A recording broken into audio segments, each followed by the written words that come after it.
What's for dinner? I don't know, but it looks good to me.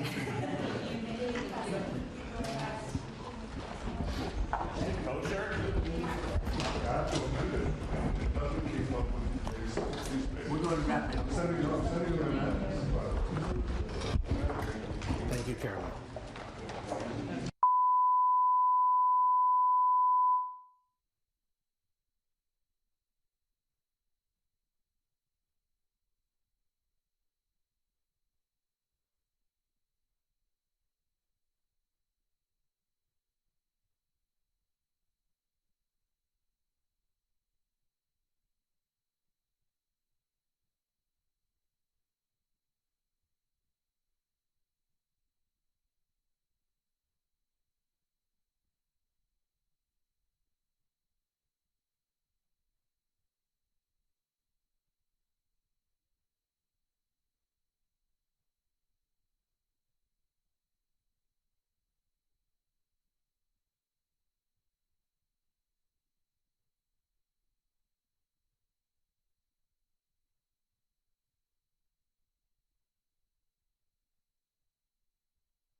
If your TV sounds funny in the evening, you're watching live from Studio 6B on Real America's Voice.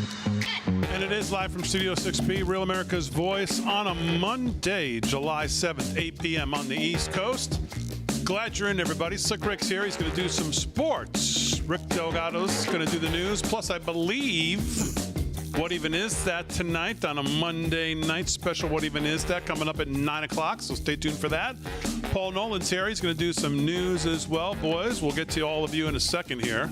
We'll do our normal hellos and what we did. But right now, I just want to give you an update, and I want to get to our very good friend of the show, Ben Berquam, who's had a long couple days, long day today, and I know he's got someplace to be, so I want to get right to him.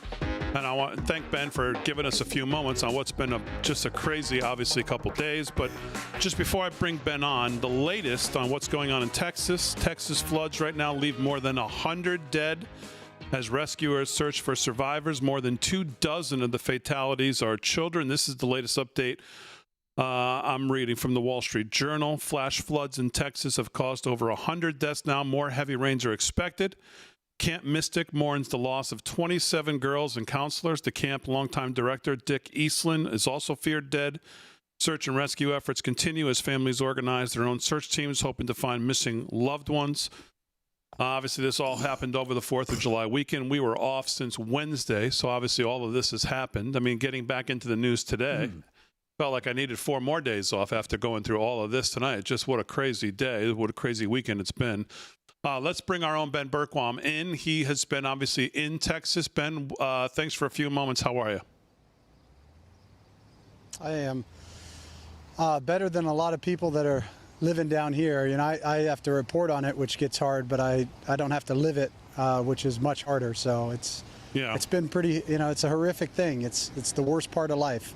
So, I mean, obviously, I've been reading, obviously, all weekend and today, but just since it's our first night back since last Wednesday, can you just kind of give us an update on what we know, kind of where we're at, and maybe some of the things that you have focused on today, and really what's caught your attention on what we're doing and what has to be done and where we are now?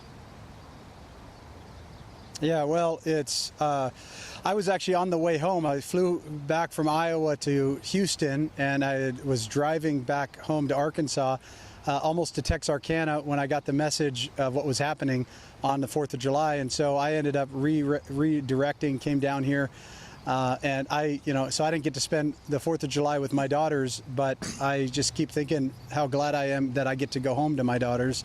And thinking about this, driving down here, I didn't know what to expect. I've seen devastation. I witnessed what happened in Tennessee and North Carolina. Very similar circumstance you have here. I mean, you can see it behind me. Basically where I'm standing, I would have been underwater.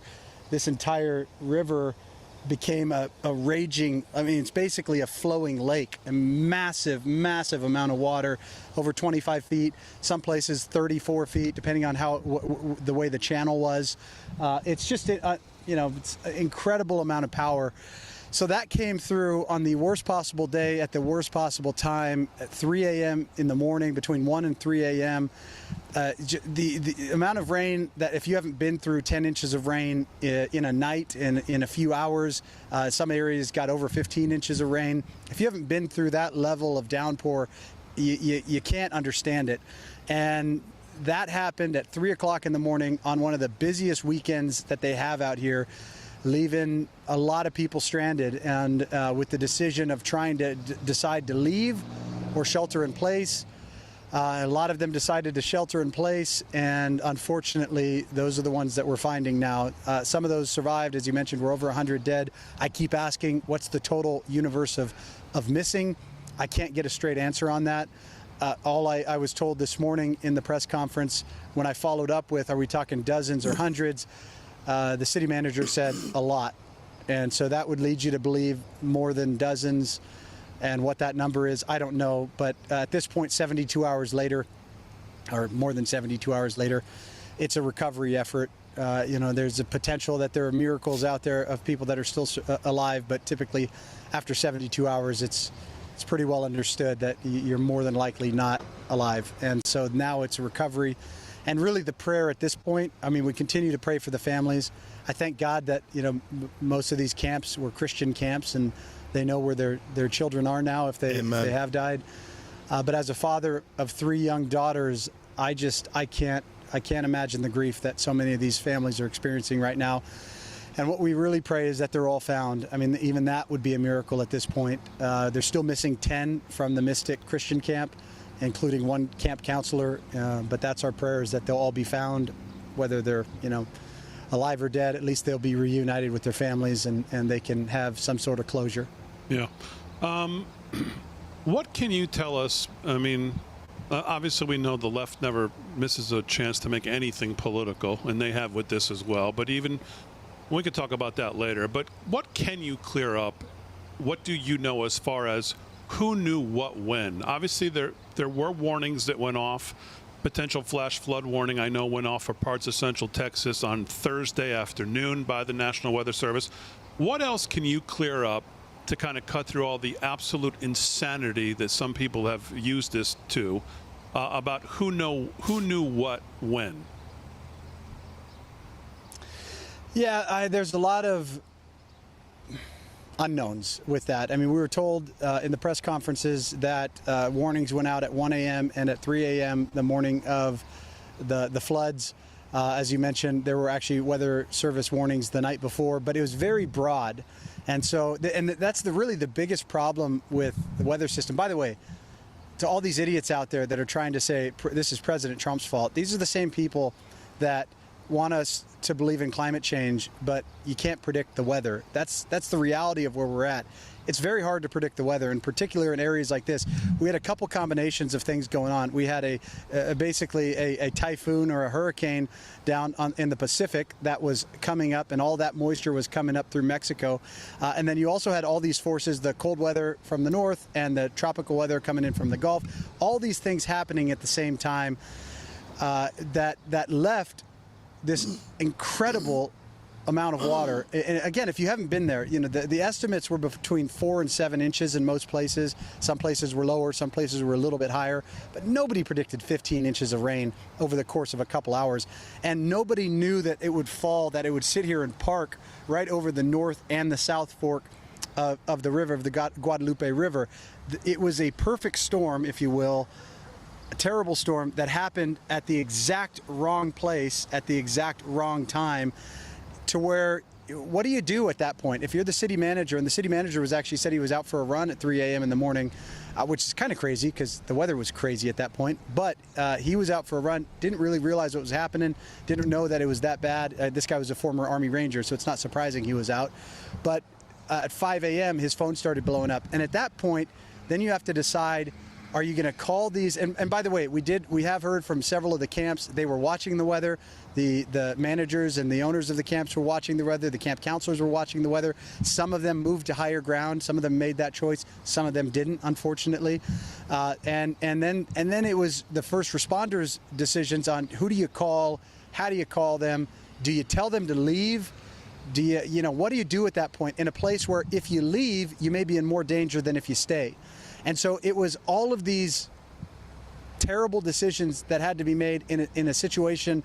Again, this is my interpretation of what I see on the ground, in a situation that nobody really knew how bad it was until that 27-foot wall of water came through, and at that point it was too late. When you're talking about that amount of water rising within an hour, you don't have anywhere to go. I mean, if you haven't made the move to get out, you're not getting 27 kids out of camps onto a bus off the property in that amount of time. It's just not going to happen. And unfortunately, that seems to be the situation we're in. I did ask the question, and because I think after this, at this point it was rescue and recovery. Now it's really moving towards recovery. That's all that people are focused on. That's all we should be focused on: finding those kids, finding the adults that are still alive, and getting them back to their families. After that, we can ask all the questions you want. Should there be a siren system like we have with tornadoes, a warning system for floods? I mean, that's a very legitimate question. Should there be additional warnings that you get on your phones? I don't know. I mean, who checks their phone at 1 in the morning and 3 in the morning if you're not already checking it, if you're not already planning it? So there's all these things that could be done. We also know, and this is again one of those things, I don't know if it had any impact or not, but this is an area of Texas that is prone to droughts. In fact, this river dried up last year. They had one of the worst droughts they've had. And we know that there is, for agricultural purposes, there's cloud seeding. And so one of the questions is, does that have any impact? I don't know, but it's definitely worth asking. And I think after the fact, following up with all these questions and saying, okay, what are the problems? What are the potential solutions? Let's pick the best solutions to try to prevent these things from happening in the future. Understanding that there are certain things you just can't predict and you can't prevent. That's just the reality of life. And so I think all of that stuff is going to happen in the future. But all I know is the pathetic media that's asking these gotcha questions, trying to pin this on President Trump.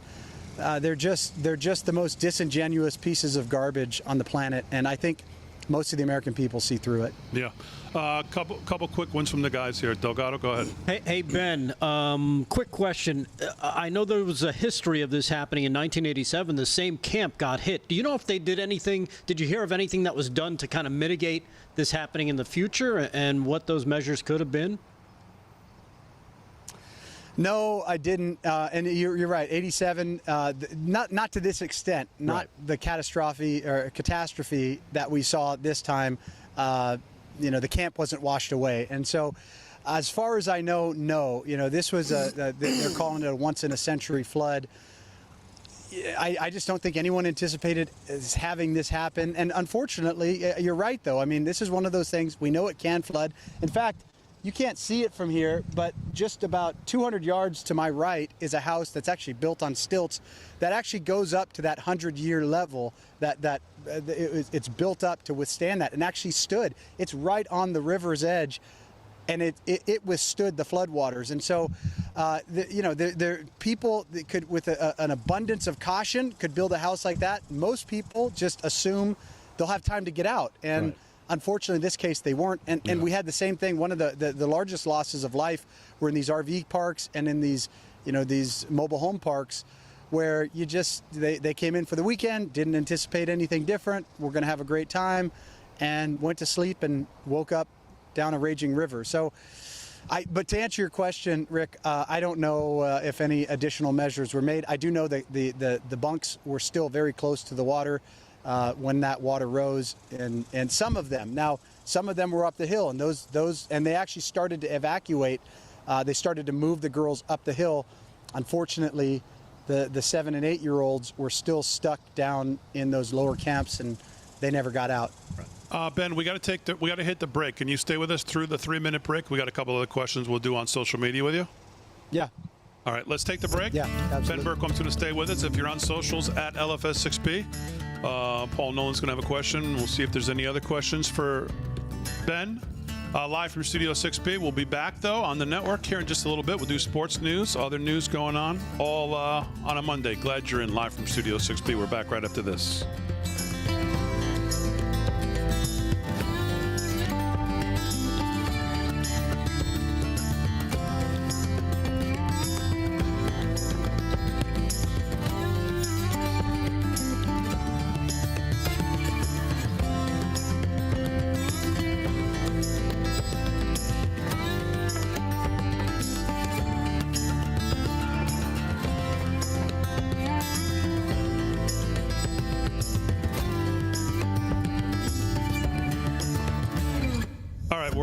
We're live on socials. Paul, what did you want to ask, Ben? As always, Ben, we always appreciate, you're always on the front lines of all these stories. And honestly, you just do such a great job of being the face of real America's voice out there. You're like someone we could be proud of.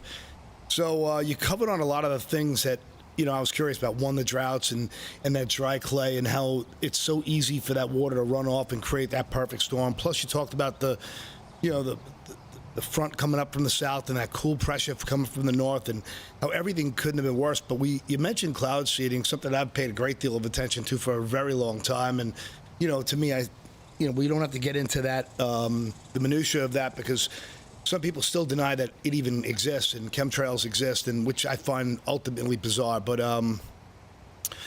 there's plenty of room for blame, of course, and the left, like Damon said perfectly, they just can't get enough of the blame game. They can't get enough of the gotcha. They can't get enough of let's press our agenda.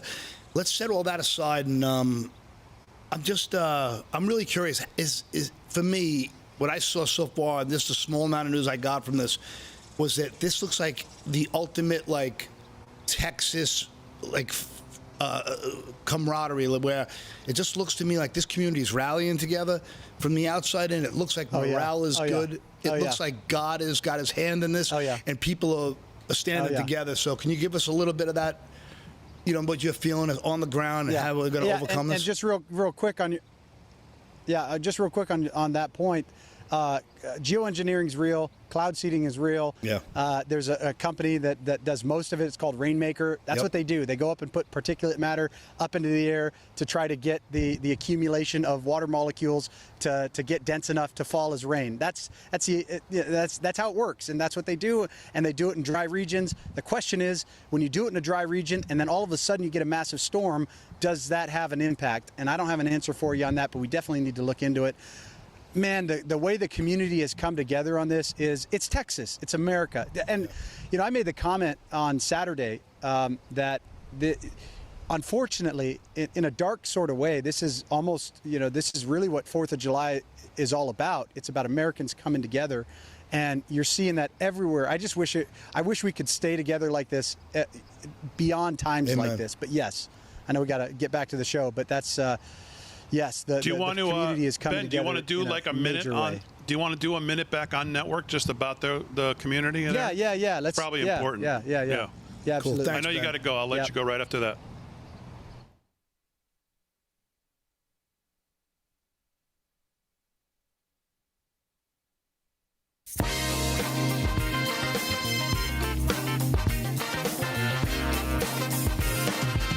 Ba-da-da. 17 past the hour, live from Studio 6B. Ben Bergquam is still with us. He stayed with us through the break, and I thought Paul asked a real important question. So I asked Ben if he would stay with us for just a minute or two here in this segment, because I know he's got to go. I'll let him go. But Ben, Paul said basically, The community. Let's talk about the community, how they rally here. He said, it looks like God has his hand in here. And just talk a little bit about what you're seeing on the ground, what you're feeling on the ground, and how people are going to be able to hopefully pull through this, or at least come to some peace. Yeah, well, I mentioned the first responders doing a phenomenal job. These guys are working. They haven't stopped from the beginning of this. But what I also see are the civilians, the people, the churches, everybody, and Texas at large and America at large. The amount of outpouring of love and prayers, that's what we called the city. And to hear the city call for that, it's so refreshing to have a city manager and a mayor and a governor come out and say, first thing above everything else, we need prayer. We need to ask God for his hand in this, his providence, his peace and his comfort through this process, and his miracles as well. And so that was the foundation. That's the foundation that this community's on. These camps, I'll just tell you real quick. So kind of oddly, there was this lady who came up where I'm at right now just a few minutes ago and said, yeah, I sent my daughter to another camp. I was thinking about sending my daughter to that camp, but they're too Christian. She said they pray, a couple times a day, and I'm like, that's just too much for us. And I just thought, wow. And she was kind of saying it like, oh, I'm glad I didn't send my daughter there. And you know what? That I took it as, man, praise the Lord. That's where those girls were, because at least we know where they are now. Amen. And amen. And as a dad, it's like, as a dad, you think about your daughters, and the hardest part for me on this whole thing has just been imagining my girls floating down a river alone and the fear that causes. But knowing that where they are now, I can't even pretend to act like I would be anything other than a wreck. And I couldn't tell you how long I'd be a wreck for. It'd be a long time. Yeah, but knowing that my daughters know Christ and where they're going, and knowing that, having that hope in myself that this isn't the end, that this isn't our home, that we're going to that later. There's something so reassuring about that, and you feel that sense throughout the entire community, that there's a sense of faith in this that is beyond the grief. And so that's what we continue to pray for, is that they have comfort, that they find comfort, that we know where they are. And for the children that lost their parents, there's tragedy on top of tragedy here. But I believe that God is the God of restoration. He is the God that fills those voids when we can't fill them. And that's what I see going on here. And that's my prayer for this community, that continues, and for those families out there, that they know where their daughters are. And that this would bring us closer to God, that this would bring us closer as a community, as a state, and as a nation, to realizing what's important in life and to stop focusing on the things that really don't matter. Amen. Amen. Yeah. I mean, man, I don't even know what to add. There's nothing to add to that. I mean, it's just beautiful, Ben. Beautiful. Yeah, I'm with you, Ben. My prayers are always, I hope that the people I love and my friends and family and their loved ones all know what I know, and that the light of Jesus Christ is in my heart, and I know there's a kingdom and there's no end for those who believe and have accepted Jesus. So I'm praying for those families. I'm praying for you, brother. You got a big heart. You got a lot of guts, and you're always on the front lines, brother. It's an honor. Thank you, guys. All right, Ben Berquam. Ben, I know you got to go. Thanks again. Always appreciate you giving us a few moments. We love you. Ben Berquam there, Real America's Voice. Man, it doesn't get any more real than that. Nope. Wow. It does not get any more real than that. And Slick Rick said it great. That guy deserves an Emmy. Well, that too. But I mean, just to his point, not that you certainly don't have to be a parent. You don't have to be a parent. Anybody that has a relationship with any child, there's no way to understand the grief that these parents and relatives and friends are feeling. You never get over that. But specifically, when Ben said, I don't know how long it would be, the answer is never. Forever. Correct. But specifically to the idea of the parents sending your kid to a camp. I mean, the New York Post had a picture of these kids from this camp. I think it was like 3 days before this all happened. Them there. I mean, it's just hard to even look at and think that that's any one of our daughters. If you have daughters or kids, I mean, this picture happened to be all girls, but it's just, man, just as brutal as anything you can ever think of. All right, live from Studio 6B. Man, Ben is he's just so good and just so real and just the father in him and the realist in him. He's on his way home, Mm. and he beelines to the tragedy. Yeah. You know? I mean, he's a selfless guy. Guy's heart is just right there on his sleeve. And people in the chat, just heart-wrenching. And it's absolutely right. So, all right, 23 past the hour. Obviously, we're going to continue to update and bring you whatever updates. Obviously, you'll probably get more updates throughout the regular days before you get to us at 8 o'clock at night. But anything that obviously we can bring you, we will. Yeah, man, that's tough to follow. But No the doubt. guys are all here. Slickster, how are you? I'm doing good, Big D. How was your weekend? Obviously, other than all of us dealing with this Yeah. horrifically tragic news. Well, that definitely made me pause over the weekend. Every time I was following that very closely the whole weekend. Of course, just devastating. But weekend was good. Got to relax. Made it out to the lavender field with a couple of the birds over on Sunday. So it was a relaxing day. Nice. But it was just nice to relax. You know, I'm always running and, got the show and appointments. People don't realize it never stops. Well, Yeah. everybody's that way. It's not just me. But I got a chance to take a little break. So it was nice. Nice. Delgado, how about you? I did something I've never done before. I got to go to a There's concert. so many answers right there that I could have said. He said he was like, So many things. You reported some legitimate news? do you remember mad, snappy answers to stupid questions? We could have teed up like 11 Oh, my things. God. Come on. Be nice to Delgado, Big D. You got to be nice to Big D. It's one of the many things I haven't done that I Dance now with a get to pretty check girl? off my What concert you went to? box. I went to go see the Beach Boys. I'd never seen the Beach Boys before. Okay. And you know what? I Aruba, gotta say, Jamaica. Ooh. yeah, exactly. That was one of their last three songs that they threw out there. Delgado looks like his mama. It was pretty freaking awesome. And they had John Stamos. They at had your, John at- Stamos. Oh my John God, Stamos Blackie was at from your- the soap He was playing guitar, he was singing, and he He's was playing great. the drums. And He he even looks had great. his, I think he even had his son playing the drums on one song while he was playing the bongos. Okay. He looks Pretty great. well. How do I know that? You know how I know that? Because the Beach Boys did the 4th at the Capitol the night before. Oh, They were one of the performing bands at the 4th at the Capitol, which Yes. was on TV, which I watched, the On fireworks. PBS, because PBS. Mike Love mentioned it often. And they were there, and they said that they were going to be at Jones Beach Ah, the next Bones night Beach. with That sounds like John fun. I Stamos. think it's Bones Beach that night. Yeah. Did you go with the whole family or No. no? Okay. It was Bones Beach that night. You Yeah. saying that everybody there was old? Everybody had their arthritis, their joints and all. I can't imagine the sponsorships that were going on for that. Let's just say, Icy hot patch. Beach Boys, brought to you by Ben Gay. let's just say they're not boys anymore. But the boys they're that more they like have Bones. helping them perform are phenomenal as well. Yeah. Okay. The Beach Boys brought to you by Depends. Yeah, they had a supporting cast. But speaking of that, you guys see Ozzy over the weekend? Yeah, doing Oh, his man. He final died concert. 3 years ago. He looks Black terrific Sabbath, for a corpse. But Speaking of crazy trains, yeah. I didn't get to see that show. Shannon Osbourne's going to get every dollar out of that guy she can. The only thing someone asked me, what's Ozzy's net worth? I'm like, $3. What's Shannon's? 13 billion. Exactly. Well, she was his We'll manager. We'll see what Paul did this weekend, and we'll get into some news and sports. What even is that coming up at the right? Yeah, top of the hour, man. Top of the hour, 9 o'clock. What even is that? We'll see what the tease on that is as well when we get back right after this.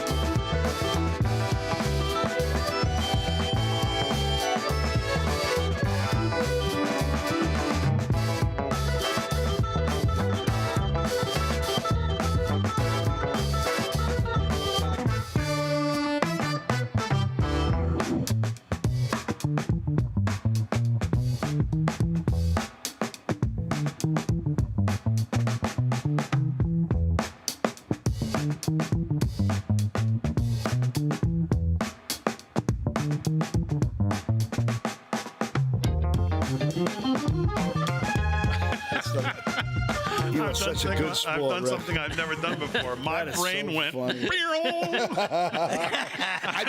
I saw a wiffle ball. First thing on out of my tape. mouth. I overloaded. I saw a beach ball I just overloaded it with a 1,000 2x4. things to say. I had a 2x4 and a beach ball, and I'm like, "What do I hit now, man? Out of the park!" Oh my God! I love how you What a set setup that I love how was. you set that up, kid. I don't know what you're talking about. I just wanted to tell you what I did this week. I didn't either because I had so many things running through my head The Beach That's Boys. great. to say. How are your seats? Oh God! Actually, really good. Do you want to yeah? see some pictures? I should have sent a picture or Oh two, yeah, you should have. but I did not. Suppose you didn't send the video so we get a strike for licensing. Someone told me it's getting really great. That's just because I was on the boat all weekend. So it really stands out. Instead of my Yeah, nice gray, tan, though. dead skin. Oh, that's good seats. I like that. That's nice. Like right by wow, that's I got seats in 2 weeks for Jones Beach, baby. Yeah, for what? Cindy Lauper, man. I'm going to see Cindy. I got front row, dead center. Mango. I'm going to Slick Rick gonna rock I played. right in there. I played 9 holes of She's pitch alive? and putt with her. She's alive. Of course, she's rocking it, man. Cindy Lauper. She's like 90 years old, but she's He's still, so unusual. No, she's 70. She's not that something. old. Yeah, she's in like early 70s. I mean, just I played late 9 60s. holes of pitch and putt with her. Slick just continues to go there time after time. It's just how Yeah, they- time after time. You know what they say? Money changes everything. Those tickets were expensive, but no, it was good. Oh wow, though, got were good close. seats. Yeah. Nice clear picture. You know, Damon, I always see your true colors. Let's go all night with this. Well, you know, slick girls just want to Yeah, have fun. So. That's right. That's it. She bop, she bop. Oh, man. That's something I've never done. That's great. I was like, oh. I'm telling you, 2x4 at a beach ball. My son played on Cindy Lauper's son's hockey team. They played together. So I got to hang out with her quite a bit. Wait, say that again. Cindy Lauper's son and my son Yeah. were on a Oh, hockey her team son. together. Yeah. And her husband was an actor from Law and Order. He was also on a movie called The Notebook. You ever hear of The Notebook? Yeah. Very girly movie, but seemed to be very popular. And he played the girl. Who's the lead woman anyway? The father. Nice guy. Beach Boys sponsored by Celebrex. Flomax. The bathroom line was longer than the Who front was row. that? They're doing prostate exams at the bed, by the men's room. Oh, God. It's going too fast. I missed who it was, but whoever it was, that's a good one. That's a good one.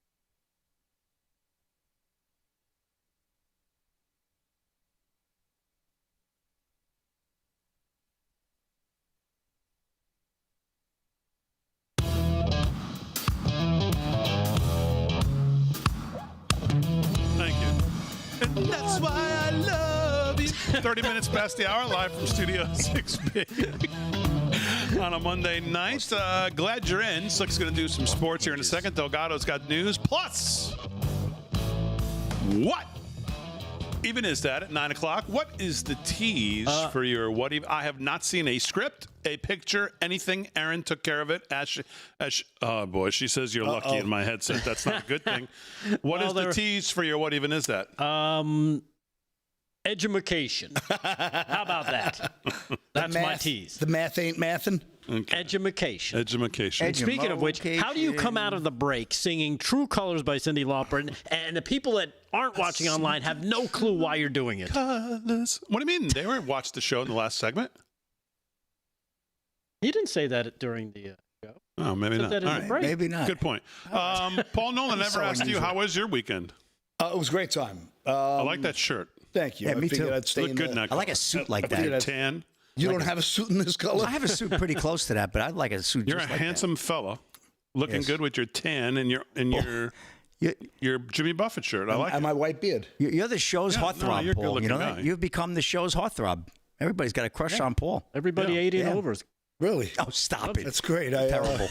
That and $2 gets me a ride on the bus. Yeah, well, I know that's true. I had a great weekend, man. I went out on the boat Saturday and Sunday. A bunch of friends tied up on the boat and hung out. And, I turned my phone off for the weekend. And, it was just nice. And I'm going to be honest with you, I feel kind of bad about it. But I didn't know the news in Texas until Sunday evening when I started to prep for today. And it was, I kind of wish I didn't look at it till first thing Monday morning. It was really gut-wrenching. And I think, I don't want to go back to that story because we're kind of on getting the show going and all, but you see the pain in Ben's heart when he's there on the ground. Yeah. And I just, again, want to just, show my respect for that guy. We're so lucky to have him in the network. So we're so lucky he's a friend of our show, But great to be with the family. And David, how was your weekend? You always ask us how we were. It was good. Honestly, it was good. 4th of July, we had some friends over. Smoked a cigar. Those cigars that guy gave us are fantastic. That guy. I posted on it. Wow. The Constitution one is really cool. Oh, my goodness. Really? I gave a couple of those to my brother, and he loves them. Yeah, and then I had a Freedom Stick on Saturday. Do you know what I did on Saturday?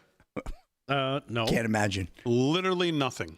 Wow. I sat outside and stared at the pool. And that was a special occasion. I can't. My wife and I looked at each other at some point during the day and said, when's the last time we ever did this? Maybe when we were engaged before we were married? Yep. I don't even know when the last time I literally did nothing. Did you eat? Did you cook? Didn't have my phone. No grilling? Just sat outside. Yeah. Went swimming, laid in the chair, looked at the pool, went swimming, laid in the chair, looked at the pool. Nothing. Did nothing. Then I went over. Like Vin's every other day.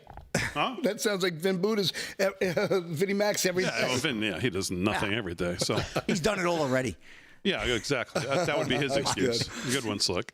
All right, 33 past the hour, but it was nice. But just like you, when you caught back into the news on Sunday, or maybe it was even Saturday night for me,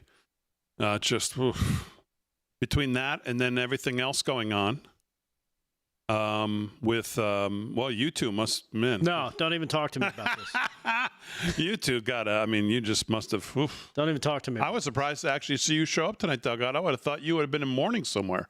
No, I'm fine. Or on a bus to D.C. I got questions. So between all of that, and by the time 6 o'clock tonight came, I said, I need like 4 days off. My brain dead already from keeping up to all this. So we'll get into all of that. I've got questions for Delgado and Paul as well. So 34 You got past. questions. Here it comes. I have questions. 34 past the hour. We'll get to all of that. We'll get to amnesty, too. Not good. Yeah. But I have one generic question. It's not going to be popular on this show, but I'm going to ask it anyways when we get to it. But let's first do sports, 34 past the hour.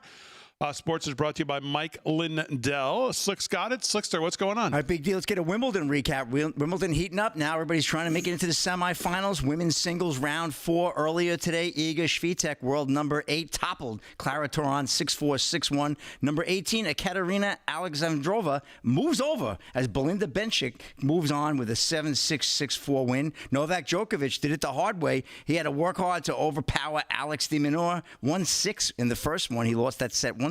Then he won 6-4, 6-4, and 6-4. Number 6 is moving on. And almost a huge upset earlier today. World number 1, Yannick Sinner, was down the first 2 sets. Grigor Dimitrov injured his pectoral muscle as he was trying to take the win in the upset. And he's out now. He'll be out he'll be out for the tournament. Yannick Sinner had a bad elbow as well. He got injured earlier in the match. So very tough running. Hopefully he can hang in there, world number 1. But almost a major upset in Wimbledon earlier today. And of course, the world of sports was affected as well by the floods. I know the Houston Texans have already sent $500,000 in relief aid, and the Dallas Cowboys as well have sent money, both obviously Texas football teams. And Chiefs owner's family loses 9-year-old in Texas floods. Our hearts are broken. Jared Schwartz of New York Post. Chiefs owner Clark Hunt's family suffered a tragic loss in the devastating flooding in Texas over the weekend. Janie Hunt, a young cousin in the family, was one of the Camp Mystic campers who died in the incident. She was just 9 years old.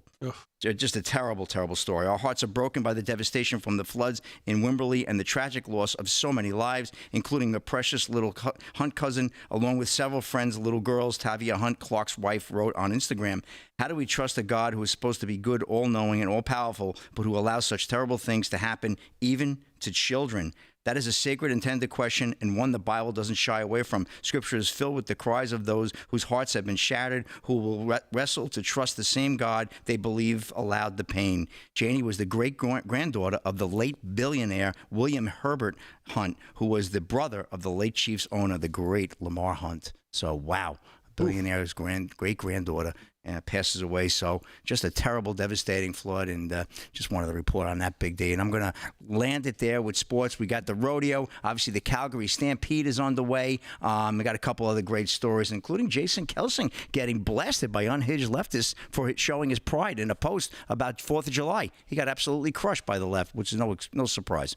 That's a wrap in sports. Big D, back to you. All right, Slick, very good. Sports is brought to you by Mike Lindell. LFS6B is the promo code to use if you shop at MyPillow. Just to put a bow on this, and then we'll move on, obviously.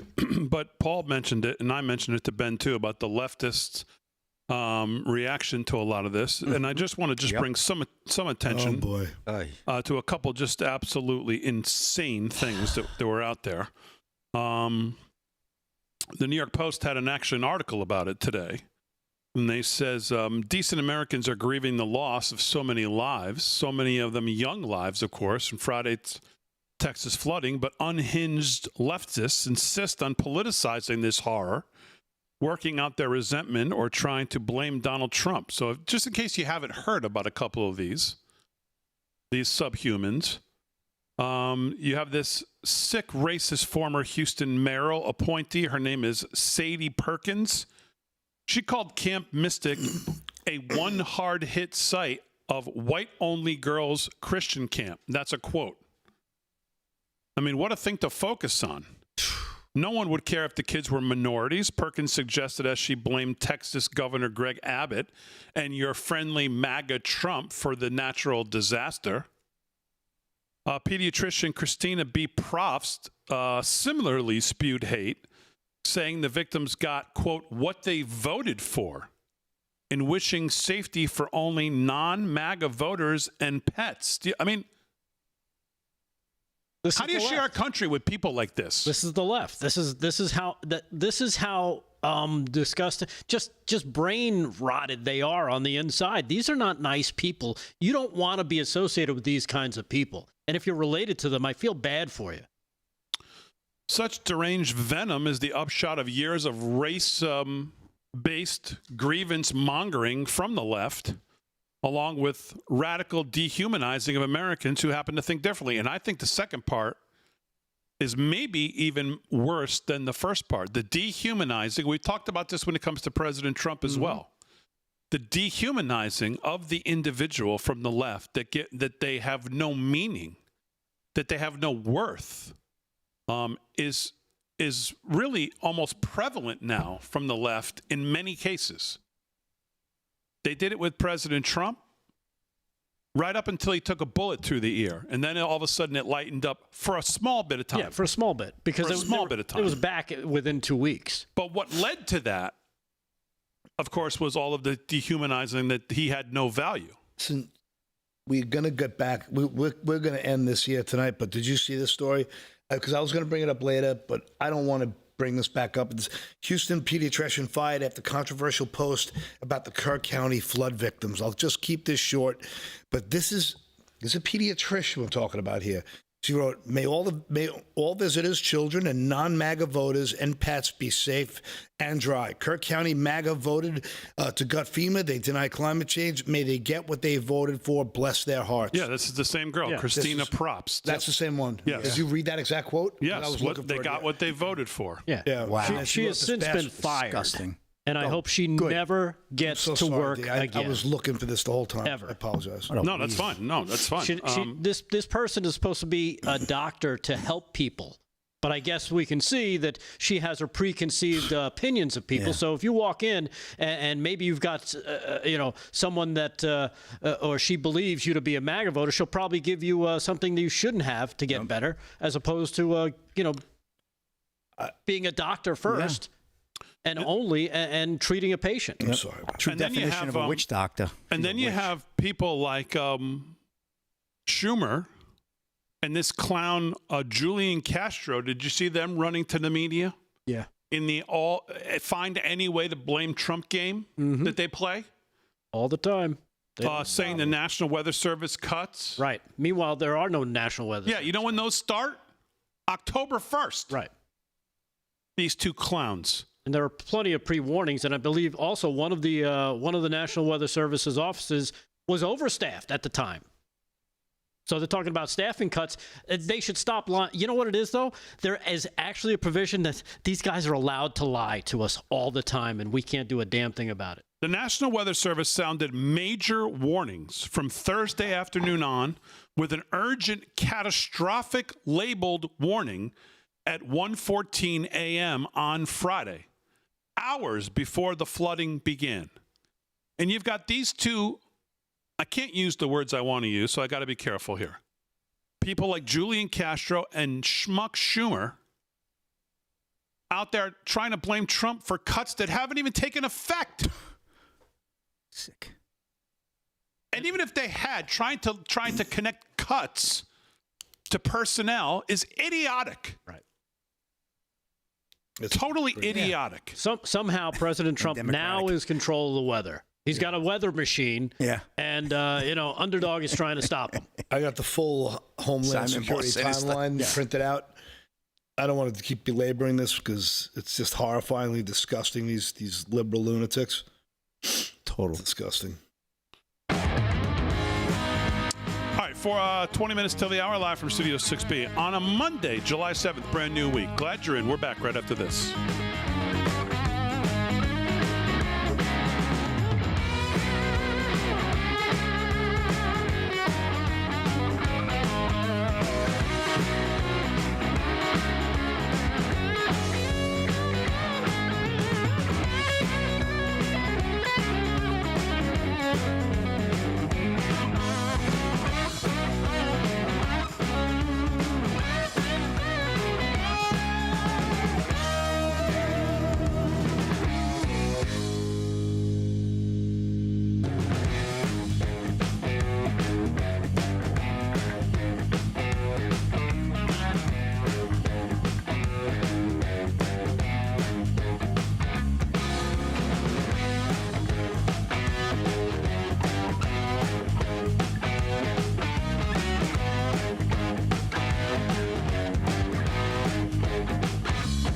We don't want to belabor this, but there's some heroic stories that I had set up. But I want to get away from this story if you guys are okay with it. The American. Yeah, I mean, this Elon guy, Musk and the American Party. like Dick Eastland, he was a longtime director in Camp Bona. Like he died trying to save people. It's Let that been girl cling into a tree, and the guy went out. and there was that high school football player, the young guy. I mean, just like this been. The owner, man. What about that one guy from the helicopter crew who's credited with saving 146 people? I didn't see that. Yeah, 146. He decided he's going to stay on the roof of the building while and help everybody get on these helicopters.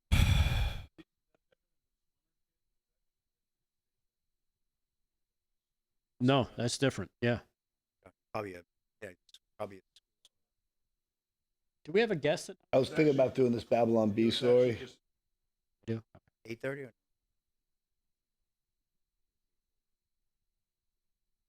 Barbieri. Babylon Bee. That's the Cunningham, right? She kicks butt. She does.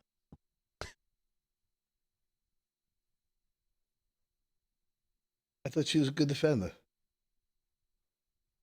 Did she have 22 points the other night? Who? I can't watch the girl. Sophie?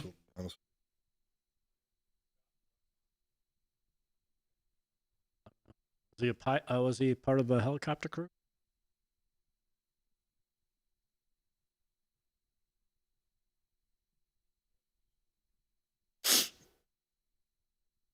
Wow. Yeah, that's the guy, Scott Ruskin.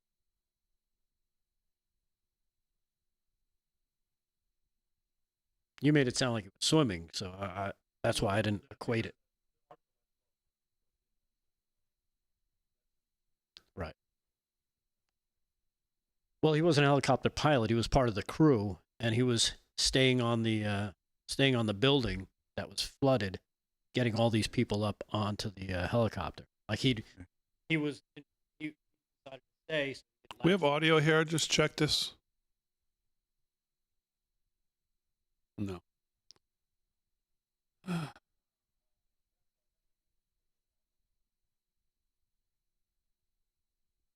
Anything?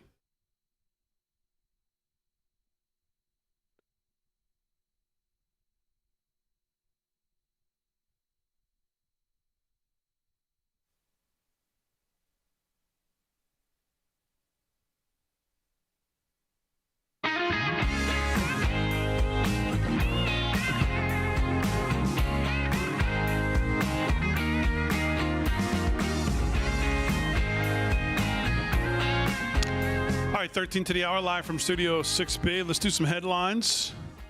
Brought to you by our friends at EternalLifeCoin.com. EternalLifeCoin.com. Rick Delgado's got him. What's going on, Delgado? All right. Well, what am I going to say, Damon? The biggest news of the day has to be this one that hit us last night, is the DOJ now says there is no Epstein client list. Yeah. And it backs off its promised releases. Yep. Thank you. That's the headline. Trump Justice Department officials are backtracking on a promise to open the FBI's files on the convicted sex offender Jeffrey Epstein, apparently attempting to shut down the long-simmering questions and conspiracies about the case they once promoted.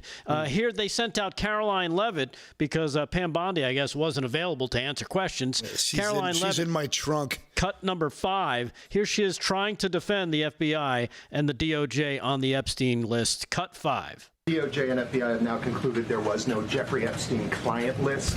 What do you tell MAGA supporters who say they want anyone involved in Jeffrey Epstein's alleged crimes to be held accountable? This administration wants anyone who has ever committed a crime to be held accountable, and I would argue this administration has done more to lock up bad guys than certainly the previous administration. And the Trump administration is committed to truth and to transparency. That's why the Attorney General and the FBI Director pledged at the President's direction to do an exhaustive review of all of the files related to Jeffrey Epstein's crimes and his death. And they put out a memo in conclusion of that review. There was material they did not release because, frankly, it was incredibly graphic and it contained child pornography, which is not something that's appropriate for public consumption. But they committed to an exhaustive investigation. Did you let the clip That's play? what they did, and they provided the results of that. I don't believe what she's saying. That's transparency. She doesn't believe what she's saying. So the FBI looks at the circumstances surrounding the death of Jeffrey Epstein. According to the report, this systematic review revealed no incriminating client list. So what happened to the Epstein client list that the Attorney General said she had on her desk? Well, I think if you go back and look at what the Attorney General said in that interview, which was on your network on Fox News. Got the quote. Go ahead. John Roberts said, DOJ may be releasing the list of Jeffrey Epstein's clients. Will that really happen? And she said, it's sitting on my desk right now to review. Yes, she was saying the entirety of all of the paperwork, all of the paper in relation to Jeffrey Epstein's crimes. That's what the Attorney General was referring to, and I'll let her speak for that. But again, when it comes to the FBI and the Department, Thank you. Because I didn't hear any sound. Here is the cut that he was just referring to. Wait. No evil here, no evil. Wait a second here. Hold on. Let me just put Is it cut in his 3. news segment? No, I don't want to hear cut 3. Okay. Let Delgado cook. Why? Come on, He's Dave. a short order cook. Why are you? I mean, so far all of this seems fine to me. What's the problem? The problem is we know that's not the truth. What's not the truth? That there is no Epstein client list. You know what? You know why there's no Epstein Yes, client there's list? no list. Because it was someone fed it to their dog. Because here's what they did with the Epstein client list. Here's the list, right? And they went through, well, can't say that name, can't say that name, can't say that name, can't say... Well, all the names are crossed out. We got no list anymore. That's what happened to the Epstein client list. That seems just very... So you don't think there was a list? Pam Bondi says there was a list. Cut 3, Pam Bondi, your favorite dame.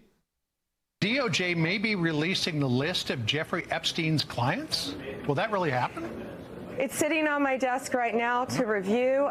That's been a directive by President Trump. I'm reviewing that. I'm reviewing JFK files, MLK files. That's all in the process of being reviewed because that was done at the directive of the president for all of these agencies. So have you seen anything that you said, oh my gosh? Not yet. But she said she has the list. It's on her desk. Caroline Levitt just explained what she meant. Do we want to play the clip again? No. I didn't hear anything about all the paperwork and all the stuff like this that Caroline Levitt was trying to say. As a matter of fact, here's cut number 8, Kash Patel talking about the list. Cut 8, check this out. That Bill Gates is lobbying Congress night and day to prevent the disclosure of that list. And why is it that the Senate, and good for Senator Blackburn to try to get it out, but then Dick Durbin comes over the top and says, no, we're not going to release the names. I don't care about the list itself, but if release the names, right? What the hell are the House Republicans doing? Yeah. He doesn't care about the list. He knows there's no list. The list is the names. That means there was nobody. That means Ghislaine Maxwell probably shouldn't even be in jail if none of this actually happened. There's no people. There was no trafficking involved. Jeffrey Epstein really didn't kill himself because of this. It must have been something else. I wonder what that was. Did he have some overdue videotapes that he didn't return? So what are you saying here, Delgado? I'm saying with the He's vice out on his own island right now. I'm saying what the Vice President J.D. Vance said. Cut number 6. Check it out. Seriously, we need to release the Epstein list. He's been awfully quiet. He knows. Today. Yeah. He knows the list. Where's he been there. today? Yeah. And then, of course, what does the DOJ do? They release video of outside Epstein's cell. Did you see this? The one that we heard about that wasn't working, and now they have, I guess, a different angle. Here, cut number 5. Check out this video of the Epstein cell. Notice something in the timer here. What happens? If you look at that, there's a whole 1 minute missing. Why is that? Well, that's got to be the most important minute. Yep. That has to be when everything went down. It takes less than 5 seconds to walk across, because that's not the cell. That's the deflection. Those doors are not the cell. The cell is on the left side. You can barely see it. I actually found that minute. I know who went in there, and I know who went in there. What happened during that minute? I think I know it. who too. I don't think you've seen this. No, here's a snapshot here she of comes. that minute. Yeah. Yeah. This is there you go. Oh, Again, good disguise there. Could So be. one of your other favorite people. Could be. When? I'm telling you, we are not being. Was she at the told concert truth. the other night with that blue hair? She'll be at the Cyndi Lauper show. I'll tell you that one. Yeah, that's for sure. But we are not being told the truth.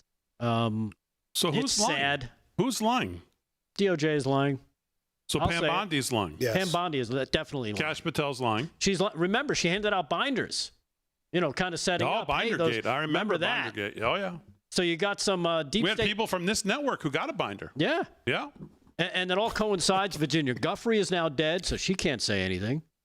What's amazing is that, why was he arrested in the first place then? If there was nothing, if there was no list, if there was no. You mean we're talking about the guy who was arrested in Florida? Right. And the attorney general down there said, right. Oh, he's untouchable because he's. Well, that was Pam Bondi at the time. No, that was 2007. It wasn't. Right. He was arrested back then for the first time. This is. I find it hard to believe. This just tells you that the Central Intelligence Agency, this tells you that all these intelligentsias, I don't even want to say the letters or Mossad or any of these, they run the world and they're the henchmen for the giant global mechanism, and they don't care where we don't deserve to know, man. Yeah. We got played. And it's funny because she did set that up months ago when she said there's videotapes of Jeffrey Epstein and children and blah, blah, blah. It's very disgusting. But she only mentioned Jeffrey Epstein. And I remember pointing that out last time. So basically what we're led to believe here is that he set up cameras in his homes, all of his homes. What do you have, 4 or 5 homes? His ranch, his island, his airplane. He set up all those cameras to videotape himself? Yeah. Really? No. Really? Nope. Especially when you think about the long list of family members that Ghislaine Maxwell had that was in the extortion game. Yeah. Greatest form of currency in politics is extortion. Mm-hmm. Yep. Blackmail. Yep. So they're trying to tell us that there is no Epstein list. I call shenanigans. Yeah, that's not what I say, but I don't want to get kicked off the show. Another trunk show.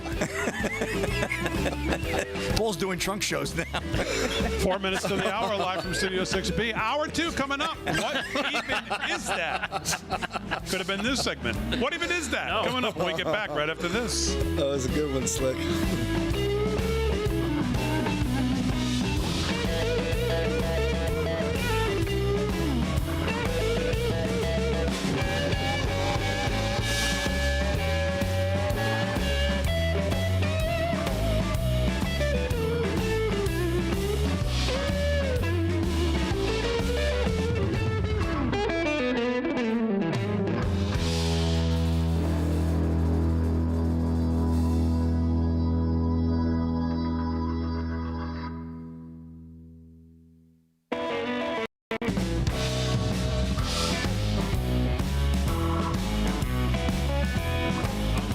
Ball buster, nice work.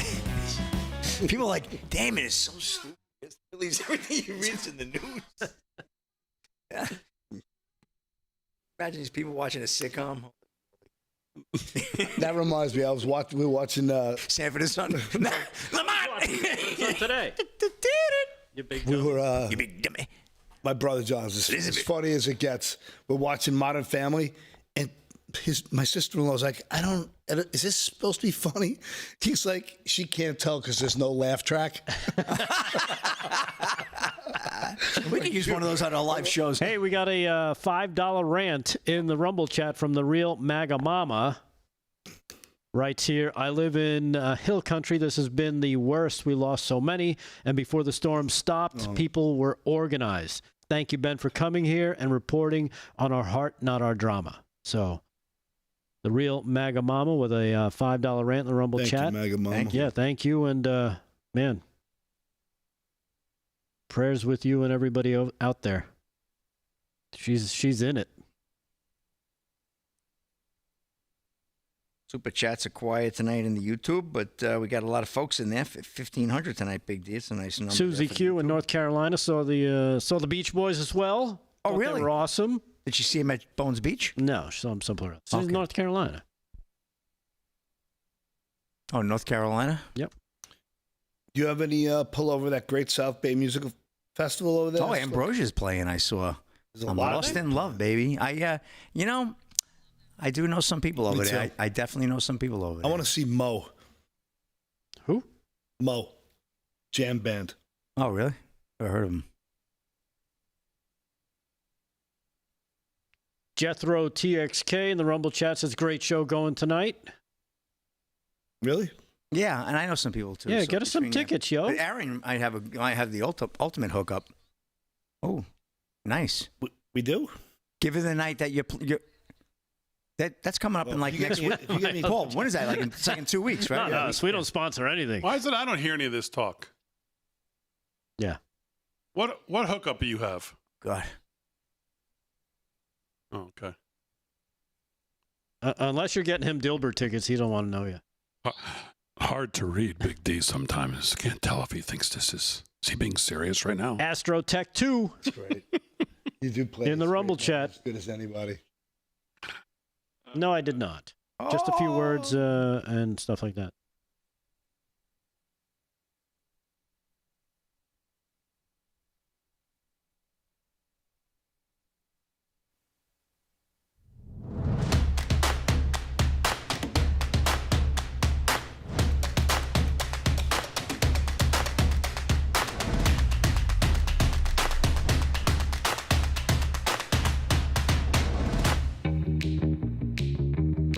If your television sounds funny in the evening, you're watching live from Studio 6B.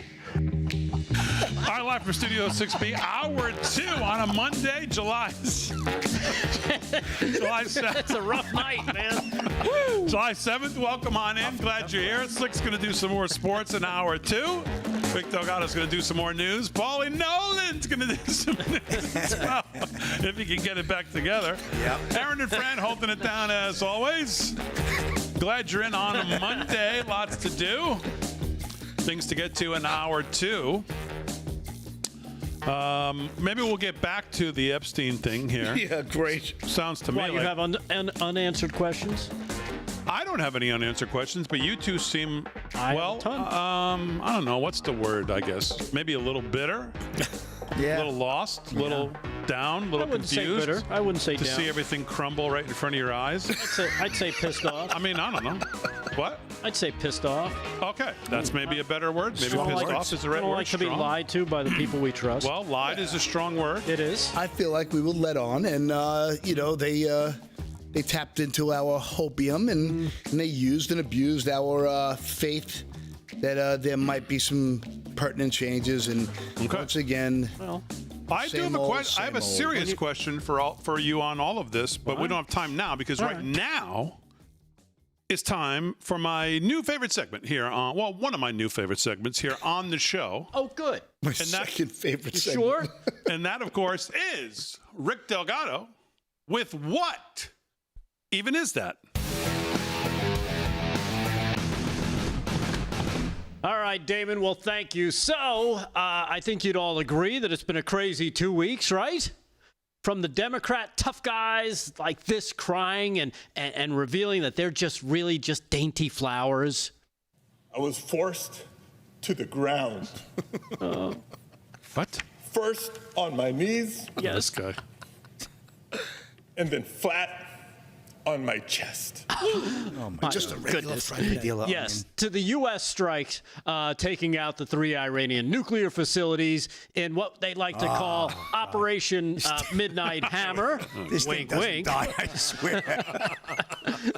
To also finding out that I found out this recently that Dylan Hedler Gaudet. Oh. Yeah, this guy. Excuse me? Yeah. I'm blind! Yeah, that guy. He testified before Congress as the Director of Government Affairs at the Project on Government. Yes, that he was in charge of, wait for it, Paul, oversight. You can't be serious, man. You cannot be serious! Yes, and as you could have guessed, guess that's what? The blind guy, hey, he says he didn't see any fraud. Yeah. I know, right? Wait for it. I mean, seriously, what even is that? Yeah. But seriously, this is just a reminder of how much the Democrats suck. And why do I bring that up? Because as we has always said, we may have just experienced the greatest 2 weeks President Trump has ever had as president. And with the huge win at the Supreme Court to add to it. This video is going to be huge. Huge. That's right, Kai. Huge. I mean, Alcatraz just opened, and already they got merch. Hello? But don't worry, because the Democrats, well, they're just not done burning down their party to the ground just yet. Yeah. All right, move on. Nothing to see here. Please, Yes. They have more time on their hands to do more.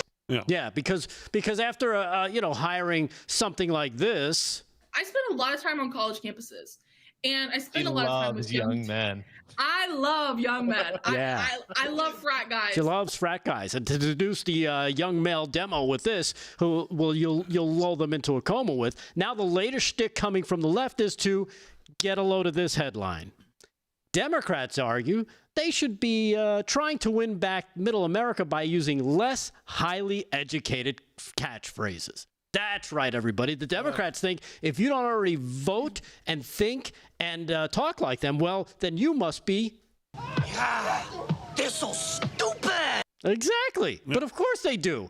Here's an article. Here from the article. Progressives often use language adopted by elite, highly educated people, which indicates that speakers view themselves as intelligent and virtuous, while implying that, judgment on those who are more plain-spoken. They argue that this is the best way to win voters.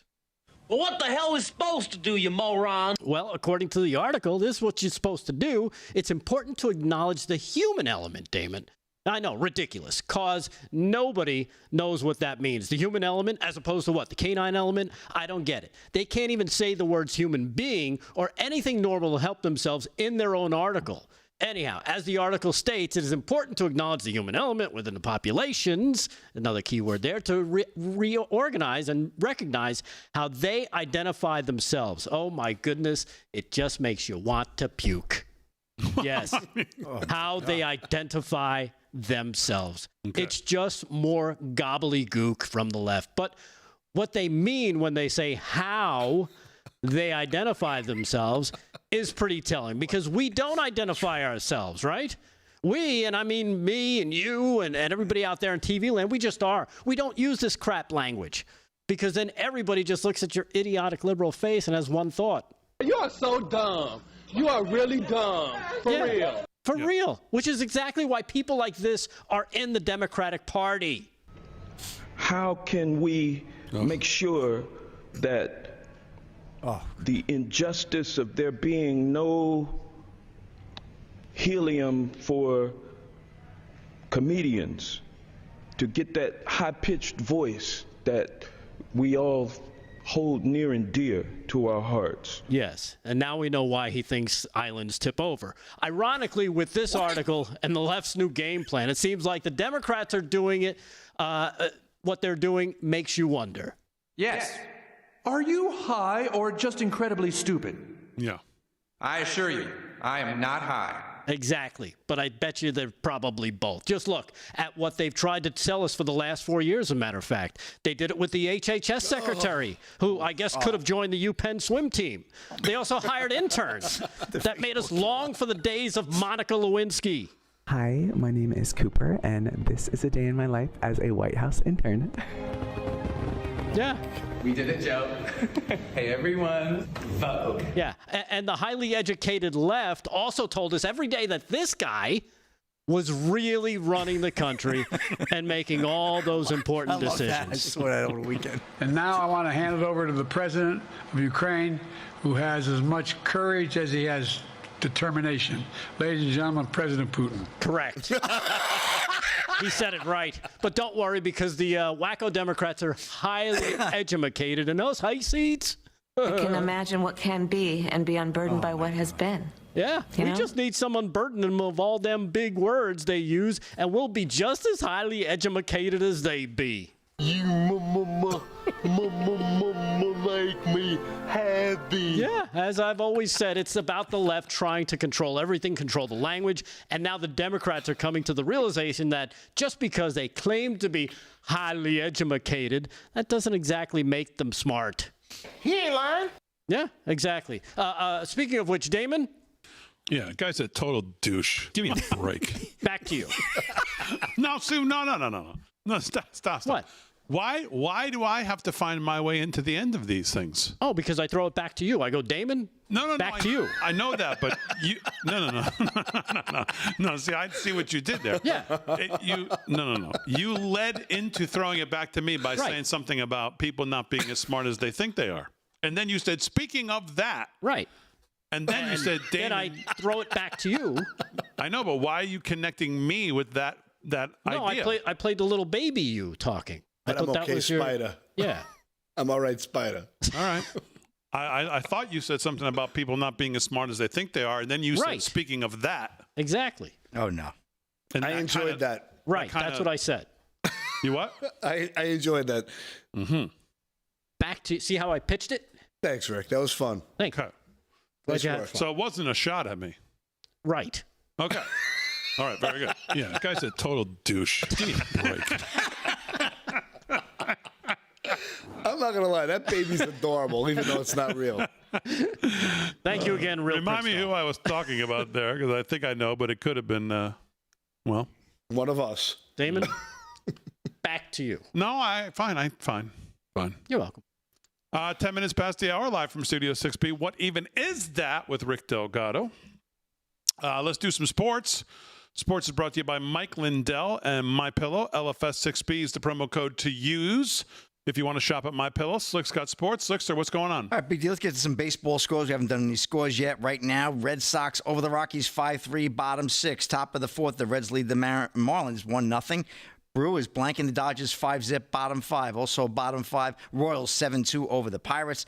Blue Jays over the White Sox 5-1, top of the 6th there. Bottom 4th, no score, Guardians and Astros. Earlier today, Tigers over the Rays 5-1. Rangers and Angels, first pitch 9:38 p.m. out west. Diamondbacks taking on the Padres 9:40, and also 9:45 Phillies at the Giants in San Francisco. Get to one quick story. Unhinged leftists blast Jason Kelce for loving America. Warner Todd Houston at Breitbart. Former NFL player Jason Kelce got an unexpected drubbing from anti-American leftists after he posted an uplifting message about loving America on Independence Day. Man, I love the 4th. One of the great days we can all set aside our differences in this country and enjoy the one thing we all share in common, that we are American. Cheers to you, oh beautiful America, the retired Philadelphia Eagles center wrote on Instagram on Friday, July 4th. But almost immediately, disgruntled Democrats and other haters flooded Kelce's comment section on the post, ripping him for feeling patriotic for the United States of America. One anti-American replied, "Love you, bud, but this is also out of touch. I beg you, please read the room right now. So many people are suffering," the New York Post reported. Another leftist accused Kelce of being tone deaf for loving America. One commentator scolded Kelce, writing, "Unfortunately, Jason, this is not real life for many. They signed the worst bill for so many Americans today just to rub it in our faces. I know it's hard to understand, can, but so many will suffer. A poster by the name of Sarah told Kelsey that we can't set aside our differences. I really do love you, Jason, but no, we actually can't just set aside our differences. The reason why I say that is because I actually do love this country, and that this country is becoming, what this country is becoming is not something I'm proud of. But I think you know that, she bloviated. Another poster called Kelsey an oppressor for celebrating the Independence Day. When you choose to put aside or neutral, you are choosing the oppressor. Disappointed, he wrote. Kelsey's post garnered over 155,000 likes and thousands of replies. Of course, many also praised Kelsey for the post and agree with him that America is a great country. But if you should be not be surprising that the left wingers and Democrats would be upset at the former NFL player's post. After all, according to a recent Gallup poll, Democrats hate America more every year, and now a majority of Democrats are not proud to be an American. So the poll taken every year has shown a steady decline in patriotism among Democrats, while Republicans have remained relatively steady, even when Obama and Biden were in the White House. So Jason Kelsey getting roughed up a little there. Doesn't his brother dating some famous pop star that is way to the left? That's a wrap in sports. Big D. All right, 13 past the hour, live from Studio 6B. More to do. We're back right after this.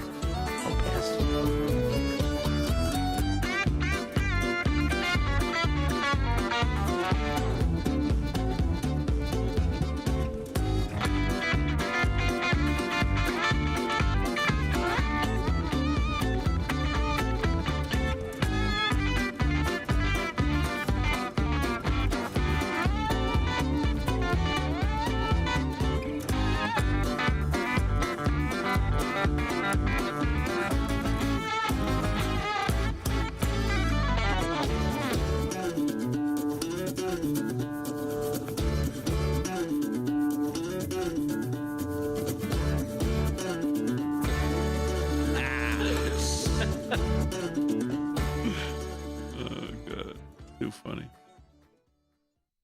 Chat. What's going on? Rosie Duarte. Thank you. She's in the YouTube chats. No, Damon and I are not married. By any chance, do you have the clip of the goofballs from MSNBC saying, imagine what the slave-owning founding fathers would think of us? No. About what? I mean, just about how they're black and how they were uppity. Just can't believe how detached these wackadoodles are. Tracy Morgan in the YouTube says, Baby Damon is too cute. They love the Baby Damon. They love the Baby Damon. There's mugs, there's shirts. Got a foul mouth on him. Well, yeah, that's what makes him so cute. He is. He's horrible. I mean, adorable. It was James Reed that asked how long we've been a married couple. Going on 6 years.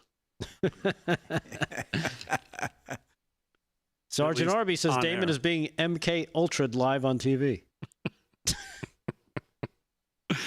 Oh, God. I love it. That's a good one. Melanie Ross in the YouTube chat, slick. Cowboys, Texans, and NFL donating $1.5 million to flood victims. San Antonio Spurs donating $2 million. Wow, I am now a sports fan. That's nice, but I can't believe the Spurs are donating more than Dallas and Houston and the NFL. Jeez, yeah. Man, oh man. Jack Compton on Facebook. It flies by here, but I caught this one. Baby Damon is smarter than adult Damon. Facebook chat is just lost. They are lost. They have no idea what they're watching. Damon, don't be so touchy. So funny. Can you spell apoplectic? Try it with an A. Oh. We have a read? Staff Sergeant Arby says, I think Slick was not invited to the shot meeting before the show. Shot classes. Aaron, that is not cool. What you just did, that's cool. Oh.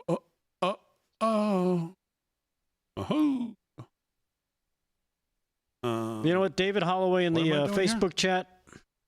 BG. I'm going to say that is the same thing that I kind of thought that, and then I thought maybe they're going to use it, and then I saw, what's his name?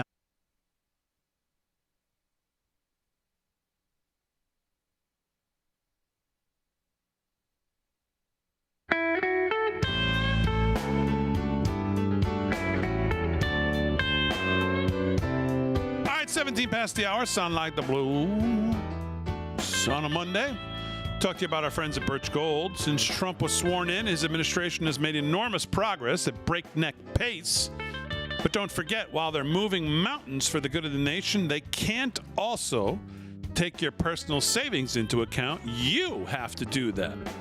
One of the best ways to look after your savings is through diversification, particularly with gold from our friends at Birch Gold Group. Let me give you some bullet points here. In the past 12 months, the value of gold has increased by 40%. Central banks continue to bolster demand for gold by buying in record quantities. Global instability and tension is the highest it's been in decades. Birch Gold makes owning physical gold extremely easy. You can easily convert an existing IRA or 401k into a tax-sheltered IRA in physical gold, or you can buy some to store in your home safe if you want real physical gold and have it with you. Just text America to the number 989898. Birch Gold will send you a free information kit on gold. There's no obligation, only useful information. They have an A+ rating with their Better Business Bureau. Tens of thousands of happy customers. Take control of your savings today. Text the word America to 989898. That's the word America. Text that word America to 989898. That's your number. And get started with our friends from Birch Gold today. 18 past the hour, live from Studio 6B. We just did sports, so let's do some headline news with Mr. Paul Nolan, who's here. Mr. Nolan, what's on your radar? I'd like Elon Musk to shut up since I'm an investor in Tesla. Tesla stock dropped more than 7% during trading on July 7th after the CEO announced over the weekend he was forming the America Party to challenge the two existing party political system in his breakup with Donald Trump. Musk lost, forgive me, I'm boiling here. He launched a page for the America Party on social media platform X, which he owns, and after he announced the party's formation, citing a poll that signaled an interest in a third party. By a factor of 2 to 1, you want a new political party, you shall have it, he wrote on July 5th. When it comes to bankrupting our country with waste and graft, we live in a one-party system, not a democracy. Today, the American Party is formed to give you back your freedom. And by 12 p.m. This afternoon, the stock was down 7.6%. And I just think it's time maybe he pipes down a little bit, because we would know one thing.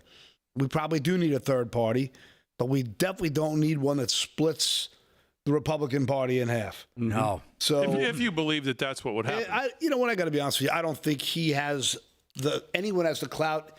If anyone did have the clout, it'd be a billionaire like him with the platform he has. And then you'd have tech giants and other people like, who's that jackass from Mark Cuban? You know, he'll chime in. He'll do anything in his power to stay relevant. Yep. And there'll be a handful of other sycophants and wackos and who'll chime in. But I do think it could disrupt the midterms. And I definitely think it could disrupt, the long-term strategy that we have here. So I'm not thrilled with this, to be completely blunt. But the good thing we know is this. Elon Musk happens to change his mind every 24 hours, depending on the dope he's taking at the time. So we'll see what happens. Well, did you see what DeSantis said about that? No, I didn't see it. Florida Governor DeSantis calls on Elon Musk to put his resources towards a balanced budget and term limits for Congress amendment. That would be far more successful than starting a new political party. And, of course, I'm looking at this and thinking, well, Governor DeSantis is trying to line up a donor for his 2028 run. Yeah, sounds about right. I disagree. I think DeSantis is right, though. And what DeSantis is saying is something we've talked quite a bit on this show about. And that, of course, is Article 5. Article 5 Convention of States is much more well-positioned right now to get someone like Elon Musk behind it to push it over the threshold that we need. Because right now, I think Convention of States has, I want to say maybe in the low 30s of states who have signed on to it. And I think you're getting close to the point where I think we need 38, 39. But we've talked a lot on this show about Article 5 Convention of States, and that's what the governor basically said. Here's a clip of the governor talking about this, and I think he's absolutely right. And I heard no one talk about this before he did. Here he is. what he's done. The problem is when you do another party, especially if you're running on some of the issues that he talks about, that would end up, if he funds Senate candidates and House candidates in competitive races, that would likely end up meaning the Democrats would win all the competitive Senate and House races. And so, look, I'm a Republican.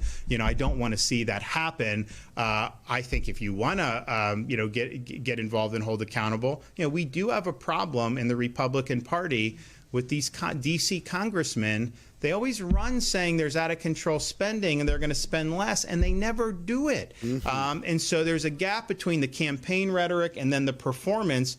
Elon was doing Doge, and a lot of Congress didn't want anything to do with actually adopting the Doge cuts, just like they haven't wanted to adopt the Trump executive orders on immigration and all these other things, which I think you have to adopt in law if you want them to have staying power. So I think there is a lot of frustration with the gap between the rhetoric in their district and the performance once they get into D.C. But the way you do that is expose that in a primary and show that there's another way forward. Honestly, if you're concerned about the debt, I wouldn't even worry about that, because I don't think just electing a few better people is going to change the trajectory. We need the incentives in Washington are going to lead to these outcomes, really, regardless of the outcome of elections at this point. So you need to do a balanced budget amendment to the U.S. Constitution, and you can do that through the states. You can do it through Article 5. We've got 28 states that have approved this. There's another 4 or 5 that are on the docket.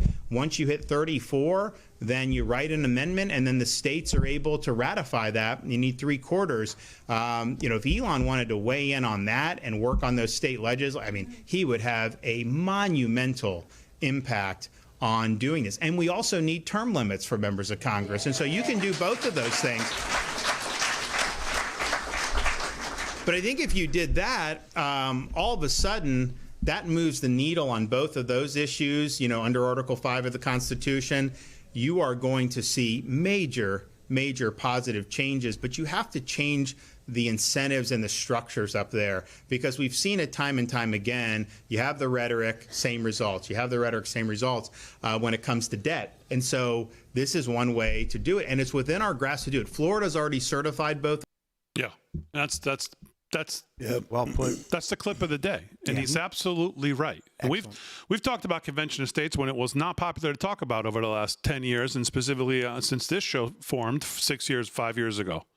We have talked a lot about it, and it was a pipe dream to many. And there's many Republicans who don't even sign on to it, convention of states. But if you want to rein in this federal government to a degree that you'll never be able to do through Congress at this point, especially term limits, spending, balanced budget amendment, the things you'll never get those at this point through the traditional means. Convention of States, we had Mark Meckler on this show to talk about Convention of States. That's the way to do it. He's absolutely right. Elon's third party thing is like selling sand on the beach. Come on, stop.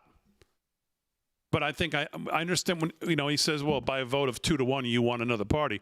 Yeah, what people want is people who have the courage of their convictions, who say they're going to go do something or they believe in something and then actually believe it when the times get tough. When a bill like this comes in front of you, it's like the argument of you can't be fiscally conservative and socially liberal. Or you can be fiscally conservative, but you can support this bill. How? They say, well, Biden left such a mess. Well, Biden didn't leave it where you couldn't do 2 reconciliation bills. So what's the excuse that you can be fiscally conservative and think that a $5 trillion raise to the debt ceiling is okay? No, you cannot. Because the Republicans could have dealt with this in a much better way, and they refused to.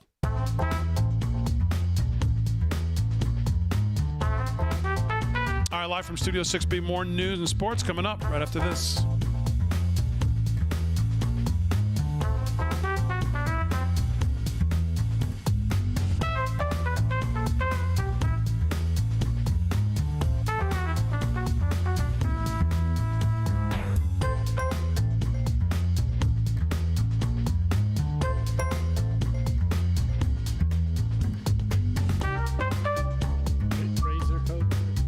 called? Razor throat or something? Or like Yeah.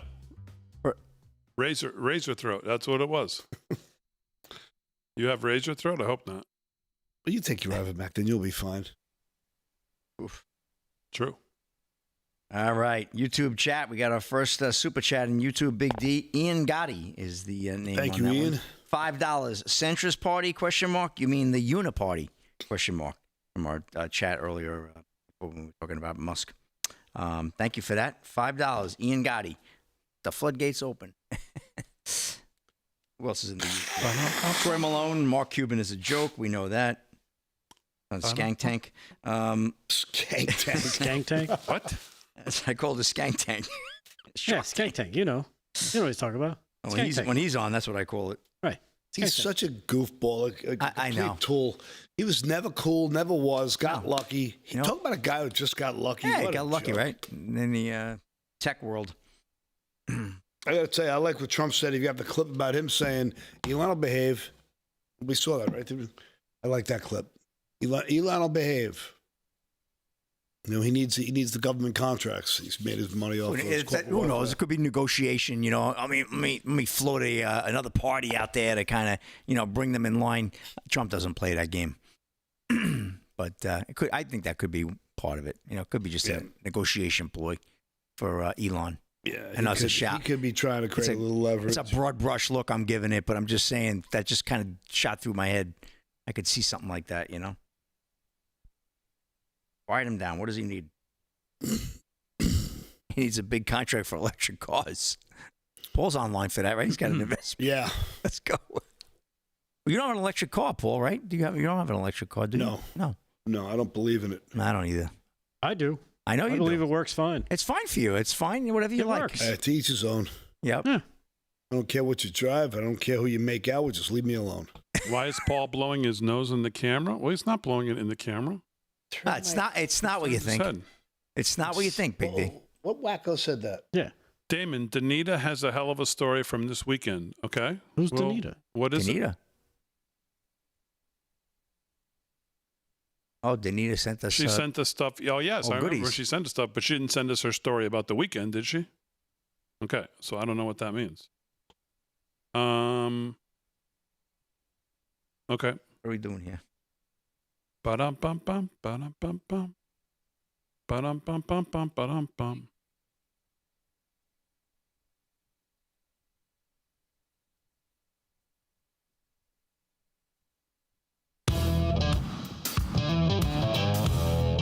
Boom, boom, boom.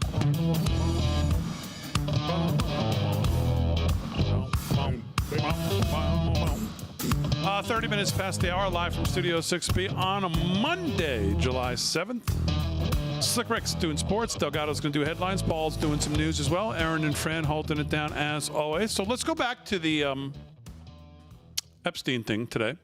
Oh, okay, sure. And let me ask you a serious question. When at some point I'll use both of you because I think you guys have been pretty much aligned on this. When do you look and say the buck stops with the big guy at the top and not with the attorney general and not with Kash Patel, but the person who appointed them there, who's the ultimate say of what's classified and what's not.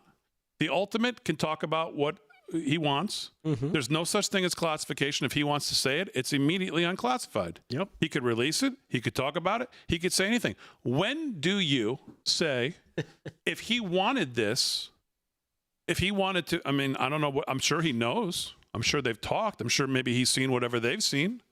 He said today, he put out a truth about Kash and Dan Bongino, saying they've been unleashed to do their jobs. Yep. Very happy seemingly with them. I think a lot of people are happy with them with a lot of other stuff they're doing. Who wasn't included? No one's happy. But when do you say that the buck stops there? It's like Butler. Can anyone look at Butler and say that they're happy with what we know here over a year later? You kidding? No. But yet I see this headline in the Daily Caller. Trump says he's very satisfied with the official narrative on the Butler assassination. Well, how could that be? But what does that mean? What news? I'm satisfied with the official narrative. Well, what does that even mean? President Trump told the Daily Caller that he's very satisfied with the FBI's investigation into the assassination attempt against him that occurred in Butler, Pennsylvania. So my point being, when do you say, okay, I mean, Pam Bondi is a figurehead. She's there. Kash Patel is there. But they were put there by this guy. Right. He's the ultimate say-so. If he thought this was, you know what I'm saying? Do you ever say exactly that? what you're saying. Or does the blame only stop with her and with Kash? No, I would say the blame has to include them, but you have to wonder, why is he not demanding the truth? Because we know what we heard today was not the truth. And what was interesting when you read his truth there, he didn't include Pam Bondi as to being unleashed. He didn't include her name in that. He only talked about Kash and Bongino. Now, what does that mean? I don't know. But, you got to read between the lines. You got to read into some of this stuff and be like, well, why are certain things mentioned and other things not? Is something happening behind the scenes that we don't know about? Is she being exposed herself for maybe being compromised in knowing things and purposely hiding things? We don't know. Is something going to change on that? We don't know. But no, you have to you do look up and finally go, hey, the buck stops with you, dude. What is she doing? Is this the truth? Are you going to show us everything? So we know there are names out there. So many people have talked about this. They even talked about it on the floor of the House. Where was it? Marsha Blackburn. Right, but that's my point. All the clips you played, all the things you said, all the former clips you played. All of that is out there. I mean, Pam Bondi has spoken about this as Attorney General 3 or 4 times. She stood in front of a camera and said, there's thousands of videos. We're going through them. There's this. I got the thing on my desk. All of that. And this is now a serious question. I'm not just playing stupid with the two of these guys. When do you say, no one's buying this? The point of Ghislaine Maxwell, what is she in jail for? Right. If she's not in jail for trafficking girls to clients, well, then there were no clients. Where were they being trafficked to? Why were all these? There's no way that Jeffrey Epstein was the only person involved here. Our guy Shipwreck Crew over at Red State says Trump officials made promises about Epstein files before they had the first clue about what that description actually meant. Everyone has been propagating a myth as if it was fact. Yes, there are reports and videos. It's a child porn case. Evidence in a child porn case is never released to the public. There are thousands of videos. The next child molester who doesn't collect child porn images and videos will be the first. Epstein recorded himself. That's always been known. There has never been anything but rumor about him recording others. Social media propagated and blew this myth up. Again, I say 100 times, for the myth to be true, literally hundreds of DOJ's employees over the past 15 plus years would have known something, and they've all kept it a secret. Sorry, it doesn't work like that. What do you say to that? I say Prince Andrew. Right? You want my opinion? We know that's one, definitely. Right, Paul? Here's what I think. Here's what we know, right? Well, what's the one thing we know? We know we'll never really know, right? Because, you can't be so obtuse where you say, oh, I know the facts. I've done my research. You got to be open-minded to all of it. But let's be real about this. Anyone who doesn't believe that the borrower is not beholden to the lender is foolish. And what we're looking at here is that there is a shadow government that completely runs the governments. I mean, to think that these banking elite who create the money system, these trillionaire families do not still pull the levers of commerce, do not control Congress, do not control the Senate, do not control our presidents. It's naive. I mean, we're talking about we're $37 trillion in debt. We can easily say that big pharma, big ag, big energy, war machine, all these things, but most importantly, the banking elite and the mainstream media mouthpieces all just run cover for their own agenda, and that own agenda has us distracted on the ground with this right versus left lunacy. And, when we're promised that we're going to start seeing some of the, veil being peeled back, we're going to see who some of the leveraged, disgusting, low-life animals who do the most unspeakable things aren't completely exposed. And when that doesn't happen, because we know these people, what they've done. We know Prince Andrew, what he's done. We know that Bill Clinton has been an absolute lech, for the lack of better words. I don't want to, we're a family show. Yeah, we know why Melinda, the money system, right? Melinda Gates leaves her husband because we knew he had a taste for young women. All right, so let's just say they were all over 21.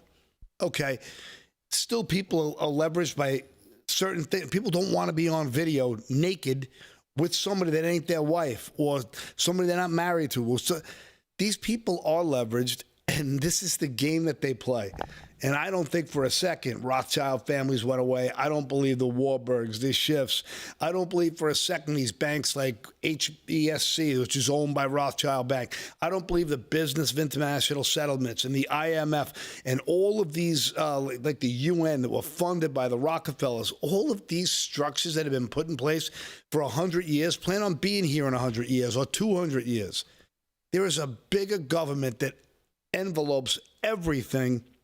And the only thing that keeps us relevant is our Constitution and the good faith of the American people. And that, to me, was what MAGA was. And, it was a major stake in the heart, in my opinion, that the elite, the intelligence communities, black operatives, henchmen who will take any form of payment to do anything unspeakable, to keep people quiet, silent, and in line, exist at on every single level above our government. And don't forget about J.P. Morgan Chase having to reach a $290 million settlement with Jeffrey Epstein's, because of Jeffrey Epstein's sex trafficking enterprise that they were involved in. Down in the Bahamas, right? Down in the Bahamas, correct. Yep. So you're saying all of that stuff, what the DOJ is saying, what Pam Bondi is saying, is all of that stuff, it didn't really had to happen because it was all fake. Yeah. There's nothing to fake it. now. Right. Meanwhile, we heard Cash, we heard Bongino, we heard all these, rock stars tell us that they know for a fact through their insiders that, that Epstein was an intelligence agent for some country in the Middle East. Several countries. Right. Because let's be honest, once you could leverage people, you could also be leveraged. And there's just no question in my mind that, the real people who pull the levers and the strings just we'll never see who they are. So if you can't get this information in the Trump administration, it's over. Then it's over, yeah. So you guys are never going to get it. Never. So I had till July 21st. I gave up. That today was like, it's over. So if I move on, we're not going to get the truth. Okay. When do I get my prize? Oh, I mailed it. Okay. Yeah. Pick it up at the Sphere's ticket window. Okay, very good. It's in the trunk of his car. Let's do some other headlines. 20 minutes till the hour. With Rick Delgado. News is brought to you by our friends at EternalLifeCoin.com. All one word. Check them out online. What's going on, Delgado? All right. Well, I don't know if you saw this story here. As ICE agents arrested a former Islamic Revolutionary Guard member with suspected ties to Hezbollah. Just the guy who's running for mayor in New York? No, not yet. Sorry, wrong guy. In all, 11 Iranian illegals, many of them with criminal records, were taken into custody as part of a trafficking ring. It comes from where's my list? I lost my list, Aaron. I believe it's cut number 2. Check this out. Sound like Bondi. Breaking news. Brand new information on an alleged human smuggling hub in Van Nuys. Air 7 was over the home just a few hours ago, and this was seen near Woodley in Satakoy. Our Mark Cotarobis is live in the newsroom with details. Mark. Yeah, David and Javon at Customs and Border Protection providing us new information. Within the past 90 minutes or so, the agency also posted this new video of an arrest. CBP says that they executed a federal search warrant today targeting a human smuggling hub tied to national security threats. 2 people were arrested. 7 other Iranian nationals were taken into custody earlier this week at the same address. Some of those people were on the FBI terror watch list, we've learned. CBP says the smuggling network has trafficked people from adversarial regimes, including Iran, posing direct risk to U.S. national security. Now, this all comes less than a week after the U.S. bombed Iran's nuclear sites. There was some concern Iran would look to retaliate. Yeah, so there you have it. 7 other Iranian nationals, as they said, were taken into custody at the same address, including people on the FBI terror watch list. The agency says the smuggling network trafficked people from all over, including Iran. And again, this comes on the heels of the Operation Midnight Hammer. And of course, the tensions there between Iran and Israel, which we noticed has kind of calmed down in the last couple days. I don't know if you've noticed that as well. Yeah, without a doubt. So there you have it. Don't really have time to get into much more news after that. Let me give you this quickly on Epstein. There were at least 80 victims, according to several investigative reporters. Many of those young ladies were well paid by the monsters who abused them and will never talk. The government of the United States did not conduct a competent investigation. There was never a list that Epstein kept, but a proper investigation could have built up a dossier of abusers. The problem is our government across presidential administrations simply was not competent. Some will instead believe there's a great cover-up because they cannot fathom this level of incompetence, like believing there must be an evil cabal pulling strings instead of unchecked evil. Some people would rather believe in a massive government cover-up than realize how incompetent the government actually has become. They can sleep well at night believing in competent, sinister forces rather than rank incompetence. You will never know the names of men or most of the victims. A lot of the men will burn in hell after using their resources to escape justice in this lifetime. Hell should give you comfort.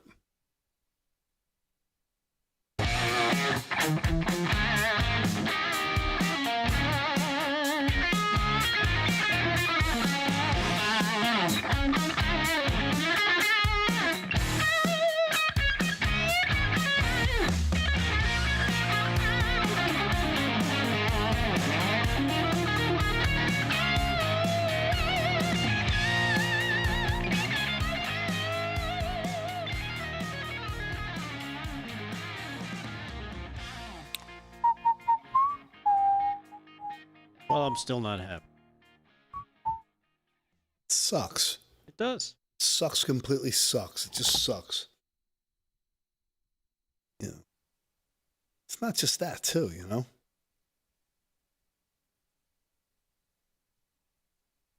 DOJ and FBI reportedly find no Jeffrey Epstein client list. Elon Musk calls it the final straw. What does that mean? Let's see what this article says.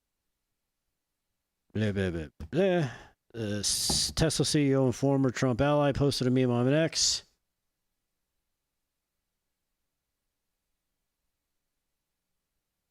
Posted a meme saying, "We will release the Epstein file," followed by, "We just need more time," followed by, "The Epstein list is on my desk," followed by, "There is no list."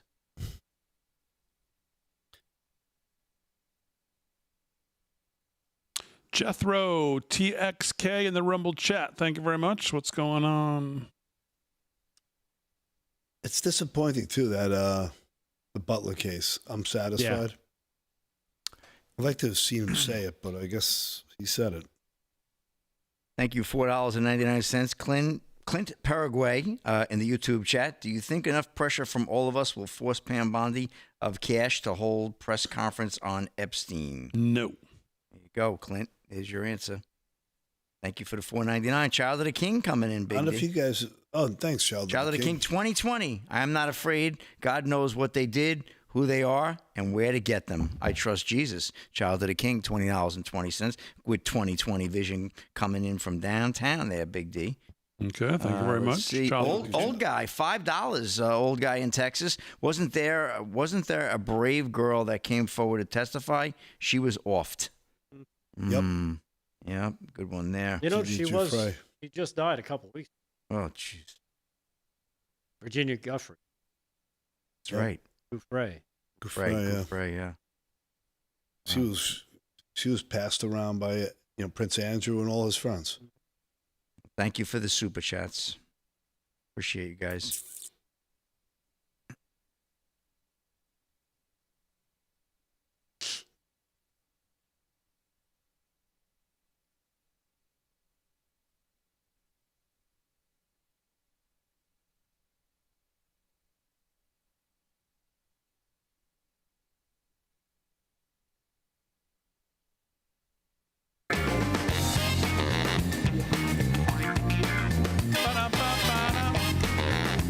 13 to the hour, live from Studio 6B. We're going to wrap it up here for a Monday night. Brand new week, though. Just getting started. We'll be back at the America First Warehouse on Friday live. I hope you can join us some point over the summer. We'll be there Friday.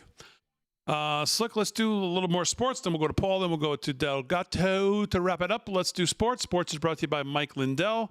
LFS6B is the promo code to use if you want to shop at My Pillow. What's going on, Slick? All right, big rodeo kicked off over the weekend. One of the biggest of the year. The Calgary Stampede in full run. The Calgary Stampede been going on for many years. We are in a Pool B first round. Bareback riding. Cooper Cook, 88 points on Calgary Stampede's Zatchrin Acres. Picked up $7,000 for that win. It's $1,850,000 this rodeo, Big D. It's a biggie. Steer wrestling.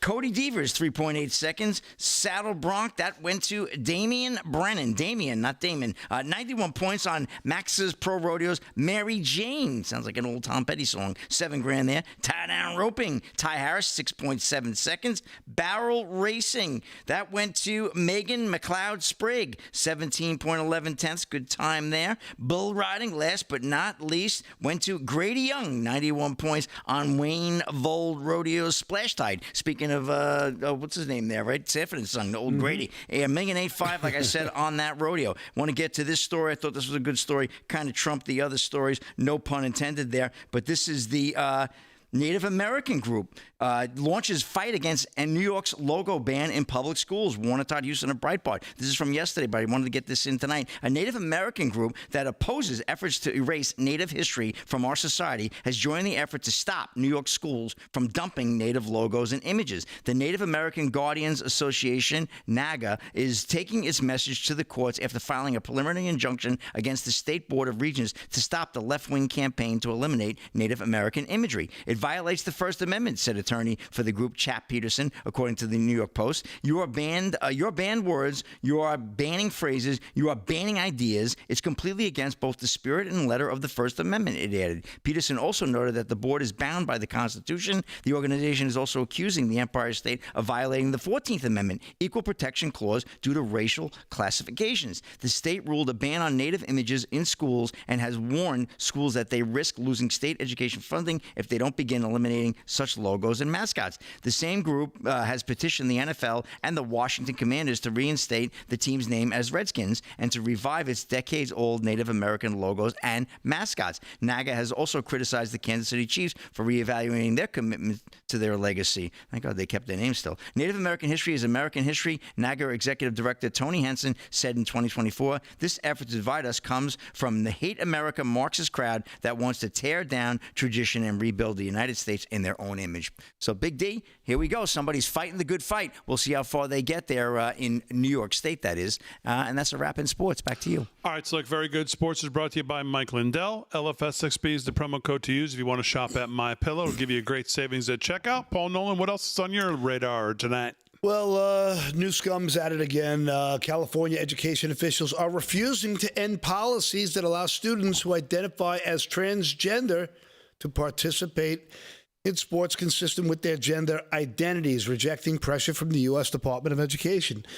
In a letter dated July 7th, the California Department of Education told the OCR that it is respectfully disagreeing with the OCR's analysis and will not sign a proposed resolution agreement involving student athletic participation. The letter signed by the General Counsel, Len Garfinkel, came in response to the June 25th letter finding from the OCR. So, excuse me there. According to the June 25th statement, OCR concluded that California's sports policy allowing students to participate in programs aligned with their gender identities discriminates female athletes by allowing males to compete in girl sports. So again, California is just doubling down on insanity, stupidity, and pathetic behavior. This hurts. If these people supposedly care about women's rights, it destroys women's rights. And if you care about gay people, you are setting your gay community back, because all this does is create more resentment, more disgust, more anger, more frustration. You're stupid. Your unintended consequences suck. Grow up. Girls cannot be boys. Boys cannot be girls. You're goofy, and it's time to move on from your dumb argument. Okay, very good. And this is what we come to expect in California, right? This is they'll never let the insanity go. So, all right, let's wrap up with a little news. Headlines from Rick Delgado. Delgado's news is brought to you by our friends at Eternal Life Coin. What else is on your radar, Delgado? All right. Well, it's one of the other big stories from the weekend that I think gets lost is, I don't know about you heard about this, the active shooter who was killed in an attempt to ambush Border Patrol agents in Texas. One McAllen police officer was wounded but in stable condition following an apparent planned ambush at the Rio Grande Valley facility. He was armed with tactical gear and a rifle, opened fire upon the Border Patrol agents as they arrived to the annex facility in McAllen in the Rio Grande Valley on Monday, law enforcement officials said. Turns out the agents and the local police promptly returned fire, killing the gunman. There you go. Yep, that's the best outcome that could happen. No federal agents were hit, but one McAllen police officer was struck and is known to be in the hospital in stable condition. According to the patrol agents that were there this morning, the individual opened fire at the entrance at the Border Patrol annex. This is an ongoing investigation is now being led by the FBI, and more information will be shared as it becomes available. Now, this is on the heels. Did you hear about this one? Another one, an incident. This incident just comes days after another Texas officer was shot Friday night, July the 4th, at the U.S. Immigration and Customs Prairieland detention facility. They're closely monitoring the attacks in Prairieland and Portland, Oregon, and are coordinating with the U.S. Attorney's Office regarding these attacks. The Department of Justice, according to this spokesperson, has zero tolerance for assaults on federal officers and property, and will bring the full weight of the law against those responsible. In the second attack, this one had the potential to be a whole lot worse. Several suspects were arrested after an officer with the Alvarado Police Department was shot around 11 p.m. while responding to reports of a suspicious person. And when the officer tried to make contact with that person, shots were fired, and the officer was struck in the neck. He was flown to the Fort Worth Hospital for treatment and later released. Several armed suspects. Here's the kicker. Several armed suspects fled, but were arrested with the help of Johnson County Sheriff's Office and other authorities. So this seems to be like, not only was it one shooter, there were several shooters that were trying to complete this ambush and take out these police officers and these enforcement agents. This is some crazy stuff that's happening. Without a doubt. Well, until someone's made him an example of what, is the left not incentivized? They're certainly not de-incentivized by anything yet. No, or maybe they just need to see more of what happened in McAllen to know that you open fire on these Border Patrol agents or police officers, they will return fire, and chances are they're probably a better shot than you are. By the way, let's just quickly touch on, since we haven't touched on it tonight, Charlie Kirk today on this network in his opening monologue reported that high-level people now in and around the Trump administration are pushing President Trump to put together some bipartisan amnesty bill. And quite frankly, this is another thing that President Trump needs to be asked directly about, because there's been too much, quite frankly, that he has said that would lead you to believe that this could be true. He talked about it at the rally on Saturday. He floated out it again. And I noticed that, by the way, it was quite silent when he did that.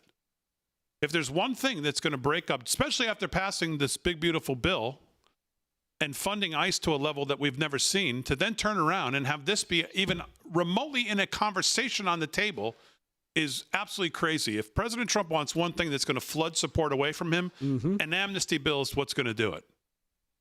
And I don't know what's up with Brooke Rollins, and she seems to be in the middle of all of this as well. But let's hope that none of this is true. And unfortunately, even some of the talk we've already seen from President Trump on whether you're a farmer or work in a hotel, that we need to look at you differently. That's not what people voted for. Not what people voted for. We'll talk more about it tomorrow. But for now, as always, we salute all of our emergency personnel, especially what's going on in Texas. Our hearts and prayers and thoughts are with all of the families, all the emergency personnel. Thanks, guys, on the show. Aaron, Fran, great job as always. Most of all, thank you, live from Studio 6B audience. We'll see you tomorrow night, right here, live from Studio 6B.